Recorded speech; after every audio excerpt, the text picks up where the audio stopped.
서울 신촌 기차역 앞 박스퀘어. 서대문구가 불법 노점들을 제도권 안으로 편입시키려고 지난해 9월에 만든 공공임대 상가입니다. 하지만 상가 1층 상당수는 비어 있습니다.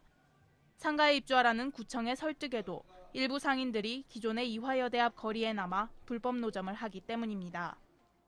안 들어가요? 들어갈 마음이 없죠. 지금도 박스퀘어 장사 안 된다고 지금 졸업하고 있는데.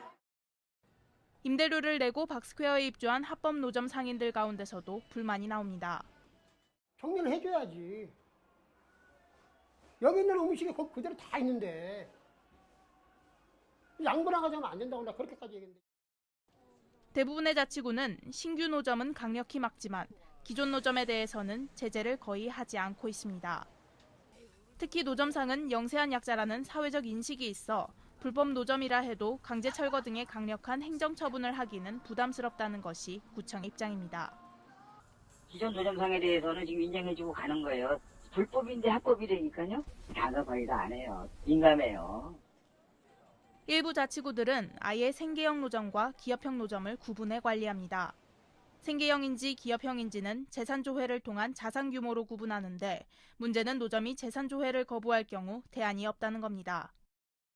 원칙적으로는 재산 조회를 해가지고 생계형과 아닌 것을 구분하는 걸로 알고 있는데 원칙적으로 지켜지지 않는 부분이 좀 있긴 있어요, 이게 사실.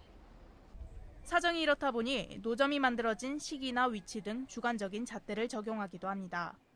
IMF 지나고 나서 이제 거래 노점이 많이 늘어나게 돼서 그 즈음에서 이제 발생한 노점 같은 경우는 부분 정비만 하고 있어요. 주로 시장 쪽에 위치해 있어요. 전통시장 한쪽에.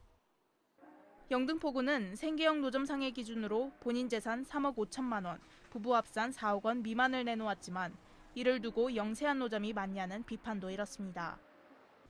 합법적인 노점과 점포 영업주들 사이에서는 법을 따르는 것이 오히려 손해라는 볼멘 소리가 많습니다. 점포에서 이제 월세 임대료 내고 세금 내고 스타트 하는 하면 바로 앞에 이렇게 마주보고 장사하는 경우도 있었으니까 손해 안 본다고 할 수는 없겠죠. 근데 이제 저희가 뭐 할 수 있는 건 아니니까 뭐 구청이라든가 뭐 나라에서 이렇게 뭐 해줘야지.